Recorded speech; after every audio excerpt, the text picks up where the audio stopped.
So hello everyone, welcome back to my channel. This is Pratima. How are you? आज हम आपको पढ़ाने जा रहे हैं, बहुत ही सिंपल सा टॉपिक है। जैसा कि हमने इस एम आर को पढ़ाया है, उसी सीरीज में हम अगली अगली चीज़ ऐड करने जा रहे हैं और ये आपके डे टू डे लाइफ में बहुत ही यूजफुल होगा। आप इसे पूरे वीडियो को देखिएगा और आप इसे यूज कीजिएगा, आपकी फ्लुएंसी ज़रूर बढ़ेगी। देखिए हम क्या पढ़ाने जा रहे हैं, इज एम आर का ही यूज है, उसमें कुछ नया नहीं किया गया है। इज एम आर का ही यूज हुआ है। आफ्रेड ऑफ या तो नाउन का यूज होगा या वर्ब में आईएनजी का यूज होगा। आफ्रेड ऑफ का यूज पढ़ाने जा रहे हैं और आफ्रेड टू। आफ्रेड ऑफ और आफ्रेड टू में कोई अंतर नहीं होता है। अगर जनरली आप बोलते हैं तो उसमें कोई डिफरेंस नहीं होता है, लेकिन आप बोले हैं तो आप जब भी बोलिए तो सही बोलिए। ये नहीं है कि इसमें कोई अंतर नहीं है, आप इसको सही से बोलिए। आफ्रेड ऑफ का यूज कहाँ होता है, आफ्रेड टू का यूज कहाँ होता है, इज एम आर का यूज आपने जनरली पढ़ा ही होगा और उसी के सीरीज में है ये। तो अगर आपको सामान्य डर है, जनरल फियर है, तो उसके लिए आफ्रेड ऑफ लगेगा। और अगर आपको कुछ स्पेसिफिक फियर है, कुछ थोड़ा सीरियस है, तो अगर आपको स्पेसिफिक फियर है, किसी विशेष एक्शन में आपको अगर डर है, तो वहां पे आप आफ्रेड टू लगाएंगे। क्या लगाएंगे? आफ्रेड टू लगाएंगे। जैसे she is she is afraid of dog. Failure, failure से सबको डर लगता है, ये कुछ नई बात नहीं है। कुत्ते से डर लगना क्या है, स्वाभाविक है। यह क्या है, नेचुरल है। कुछ लोगों को कफ एंड कोल्ड, किसी को सर्दी बहुत ज्यादा होती है तो उसी से डरता है। ये क्या है, सामान्य फियर है। वो कोई, हर व्यक्ति को सर्दी होती है और सर्दी में सबको डर लगता है। तो आप आज से क्या यूज करेंगे, they are afraid of cough and cold. आप अपने फ्रेंड को भी कह सकते हैं, they are afraid of cough and cold. I afraid of cough and cold. फिर उसके बाद क्या है, he is afraid of ghost. उसे भूत से डर लगता है। हॉरिफाइंग कहानियां तो आपने सुनी होंगी। तो लोगों को जनरली किससे डर लगता है, भूत से डर। भूत से डर लगता है, किसी को चोर से ही डर लगता है, किसी को डार्कनेस से। तो आप आज से ये कह सकते हैं कि आई एम आफ्रेड ऑफ। अपने लिए ये शब्द यूज कीजिए, बाद में दूसरे वाले के लिए यूज कर लीजिएगा। I am afraid of, I am afraid of, he is afraid of, he is afraid, she is afraid of, my friend is afraid of. इस तरह से आप करते रहिए, एक दिन आपको आ जाएगा। जैसे कि कह रहा है कि afraid of ghost, thieves, darkness, उसे डार्कनेस से डर लगता है। My neighbour afraid of my success. किसी को किसी के सक्सेस से ही जलन होता है तो उसको सक्सेस से डर लगता है। पड़ोसियों को अक्सर ऐसा होता है कि आपके सक्सेस से डर लगता है, तो उनके लिए भी आप यूज कर सकते हैं। आई am afraid of snake. Snake से तो सबसे डर लगता है, कुछ विशेष लोगों को विशेष ही डर लगता है। जैसे he is afraid of driving fast. कितने लोगों को ड्राइविंग फास्ट, कितने लोगों को फास्ट ड्राइव में ही मजा आता है, थ्रिलिंग आती है, और किसी किसी को ड्राइविंग आती ही नहीं है। जैसे कि मुझे नहीं आती है, तो ड्राइविंग करने से अब मुझे क्या लगेगा, डर ही लगेगा। तो क्या हम अपने लिए यूज करेंगे, I am afraid of driving fast. पैसे खोने का डर कितने लोगों को लगता है, I am afraid of losing money. मुझे पैसे खोने का डर है। She is afraid of staying alone. और किसी किसी को घर में अकेला छोड़ दिया जाए तो, स्पेशली छोटे बच्चों को, और लड़कियों को छोड़ दिया जाए तो उन्हें तो और भी डर लगता है। तो आप क्या यूज करेंगे, she is afraid of staying alone. Children are the child afraid of crossing the road. The child is afraid of crossing the road. Child को, बच्चों को रोड क्रॉस करने में डर लगता है। He is afraid of wasting money. Wasting money, wasting time, time, money, ये सब कुछ आप यूज कर सकते हैं। और उसमें आप ऑफ का यूज, पैसा खोना और ये लूजिंग मनी, टाइम का वेस्ट होना, ये सामान्य डर है, ये जनरली होती है और ये स्वाभाविक प्रक्रिया है कि ये होता ही होता है। लेकिन अगर कुछ विशेष हो गया, स्पेसिफिक फियर हो गया, तो हम क्या यूज करेंगे, आफ्रेड टू। जैसे he is afraid to tell the truth. He is afraid to tell the, उसे सच बोलने में, सच कितने लोग बोलना चाहते हैं, कोई नहीं बोलना चाहता है। तो ये स्पेसिफिक फियर हुआ कि नहीं, स्पेसिफिक फियर के लिए आफ्रेड टू लगाएंगे। They are afraid to take risk. Risk लेना कितने लोगों को अच्छा लगता है, किसी को नहीं अच्छा लगता है, हर एक व्यक्ति डरा रहता है। तो दे आर अफ्रेड टू, हाँ, और कुछ लोग जो डेयरिंग होते हैं वो रिस्क ले लेते हैं, और जो रिस्क ले लेता है वो आगे बढ़ जाता है। तो they are afraid to take risk. फिर उसके बाद क्या हो जाएगा, my brother is afraid to trying new things. कितने लोग ऐसे हैं, दे आर अफ्रेड ऑफ, उन्हें अफ्रेड टू, उन्हें डर है, किससे डर है, afraid to trying new things करने का ही उससे डर है। कितने लोग होते हैं लाइफ में कुछ भी नहीं ट्राई करते हैं, लाइफ को ऐसे ही वेस्ट कर देते हैं। तो व्यक्ति को क्या करना चाहिए, नई नई चीज़ों को अपनी लाइफ में ऐड करनी चाहिए। माई brother is afraid of trying new things. अब ये ब्रदर है, आप अपने लिए यूज कर सकते हैं। She is afraid to express her feeling. Generally आपने देखा होगा कि आपके टीचर पढ़ा रहे हैं, आपको उठा दिया गया, उसके बाद क्या हुआ, आपको याद था, सब कुछ याद था, लेकिन आप बोल नहीं पाते हैं, तो क्या हुआ, she is afraid to express her feeling. Express means व्यक्त करना, she is afraid to express her feeling, वो अपनी फीलिंग ही व्यक्त नहीं कर पाई। He is afraid to trust anyone. अब ट्रस्ट करना, आप ऐसे ही किसी पे ट्रस्ट तो नहीं कर लेंगे, तो क्या हो जाएगा, he is afraid to trust anyone. He is afraid to trust on strangers. वो स्ट्रेंजर्स पे ही ट्रस्ट नहीं करती है, वो किसी पे ट्रस्ट नहीं करती है। He is afraid to invest her money. कितने लोगों को पैसा ही नहीं लगाना चाहते, इन्वेस्ट ही नहीं करना चाहते हैं, कहते हैं क्या पता कुछ बुरा हो जाए, तो इसके डर में वो अपने पैसे को रखे ही रखे रह जाते हैं। तो he is afraid to invest her money, वो अपना पैसा इन्वेस्ट ही नहीं करना चाहता है।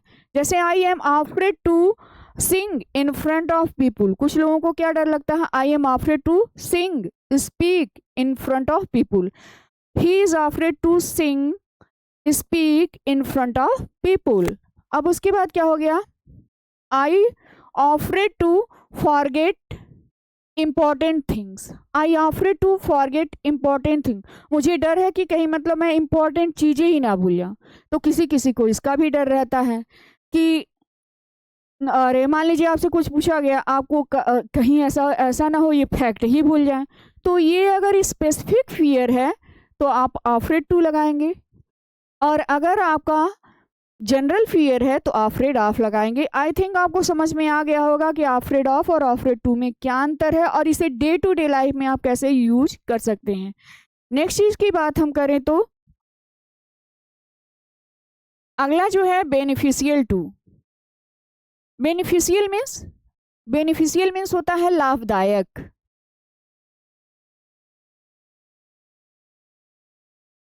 और इसके साथ लगाएंगे टू, उसके बाद आएगा नाउन या प्रोनाउन। अब आपकी लाइफ में जितनी भी चीज़ें लाभदायक हैं, बेनिफिशियल हैं, क्या क्या चीज़ें बेनिफिशियल हैं, उसकी आप लोग उसकी लिस्ट बना लीजिएगा। और जब आप लिस्ट बना लेंगे तो आपको खुद ही पता चल जाएगा कि क्या बेनिफिशियल है। मैंने तो ये लिमिटेड सेंटेंसेस लिखे हैं, आप इसी तरह से बहुत सारे सेंटेंसेस लिख सकते हैं। जैसे दे रहा है medicine is beneficial to health. अब ये नहीं आप हेल्दी हैं तो आपके लिए बेनिफिशियल नहीं है, लेकिन उस व्यक्ति से पूछिए कि जो बीमार है, तो बीमार व्यक्ति के लिए क्या है, medicine is beneficial to health. उनके लिए बात की गई, आपके लिए बात नहीं जो हेल्दी हैं। वॉकिंग इज, टहलना, walking is beneficial to our body. जितने लोग टहलते हैं वो जानते होंगे कि वॉकिंग के क्या लाभ होते हैं। तो वॉकिंग इज बेनिफिशियल है, लाभदायक है टू आवर बॉडी, हमारी बॉडी के लिए। Fruit is beneficial to everyone. Fruit एक के लिए तो है नहीं, fruit is beneficial to everyone. Fruit beneficial है, स्लीप बेनिफिशियल है, रेगुलर एक्सरसाइज बेनिफिशियल है, ड्रिंकिंग वाटर बेनिफिशियल है। आपकी लाइफ में ये तो लिमिटेड है, क्या आप इसे बोलते नहीं हैं, लेकिन आप हिंदी में बोलते हैं। लेकिन आज से आप एक छोटे छोटे सेंटेंस, एक पहला कदम आप रखेंगे ना, तो आपको बोलना जरूर आ जाएगा, और इसे यूज जरूर कीजिएगा। जैसे sleep is beneficial to our brain. Sleep क्या है, ब्रेन के लिए अच्छा। क्या ये नई चीज़ है, आपको पता होगा कि स्लीप क्या होता है, बेनिफिशियल होता है।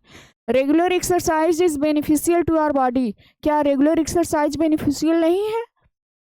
क्या ड्रिंकिंग वाटर बेनिफिशियल नहीं है? तो इसके साथ टू लाएंगे और उसके बाद नाउन और प्रोनाउन। आई होप आपको ये क्लियर हो गया है। और ऐसे ही आप बहुत सारे सेंटेंसेस आप लिख सकते हैं और कमेंट बॉक्स में कमेंट कर सकते हैं कि आपको और आपकी लाइफ में और क्या क्या चीज़ें बेनिफिशियल हैं। नेक्स्ट हम बात करें हार्मफुल टू। हार्मफुल मीन्स जैसे हमने लाभदायक की बात की वैसे ही हार्मफुल टू, हानिकारक, detrimental to, dangerous to, injurious to. यहाँ भी टू ही है, यहाँ भी क्या है, टू है यहाँ पे, लेकिन होगा हानिकारक।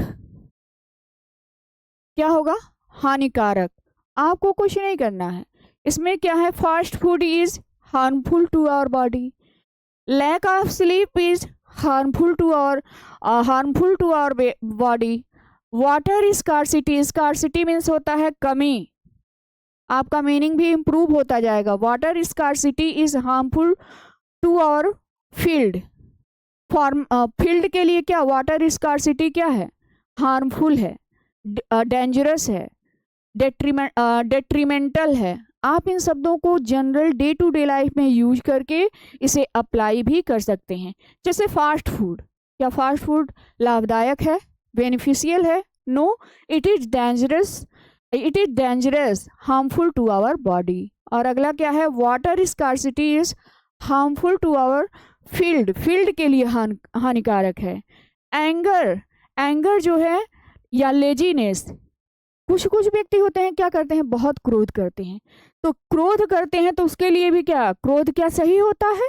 नहीं, क्रोध कभी नहीं सही होता। तो आप वहाँ पे यूज कीजिएगा, anger is harmful to our brain. Brain क्या होता है, सिकुड़ जाता है। अगर आप बहुत सोचते हैं तो ब्रेन क्या होता है, सिकुड़ जाता है और धीरे धीरे आपके सोचने की जो क्षमता होती है वो कम होती जाती है। तो क्या हो जाएगा, उसके बाद कह सकते हैं स्मोकिंग।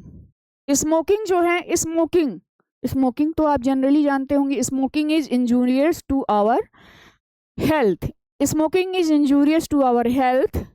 मोबाइल एडिक्शन क्या है, आज से आप यूज कीजिएगा। कितने लोग घंटों तक स्क्रॉल करते रह जाते हैं और आपका सिर्फ डोपामिन बढ़ता जाता है और आपको लगता है कुछ तो मज़ा आ रहा है, लेकिन वो मज़ा नहीं आता है, आप अपने टाइम को किल करते हैं। तो मोबाइल एडिक्शन क्या है आपके लिए, detrimental to your our memory. Mobile addiction क्या है, डेट्रीमेंटल है टू योर मेमोरी के लिए। अच्छा, आप और ओवर थिंकिंग क्या है, कुछ लोग क्या होते हैं, ओवर थिंकिंग की दुकान ही होते हैं। तो ओवर थिंकिंग क्या हो गया, overthinking is bad to our brain. Overthinking क्या होता है, बैड होता है। इस तरह से आपकी लाइफ में जितनी भी चीज़ें हैं ना, जो चीज़ें हैं वो हार्मफुल हैं, डेंजरस हैं, डेट्रीमेंटल हैं, उनके साथ टू लगाएंगे, नाउन और प्रोनाउन आएगा और इन शब्दों को आप डे टू डे लाइफ में यूज कीजिए। ऐसा नहीं है, स्पोकन इंग्लिश के लिए कोई स्पेसिफिक शब्द नहीं होता है कि आप इस शब्द को रट लेंगे तो बोलने लगेंगे, ऐसा हो जाएगा। नहीं, एक दिन में नहीं होगा। छोटे छोटे शब्दों को ऐड कीजिए और इन शब्दों को याद मत कीजिए, अप्लाई कीजिए।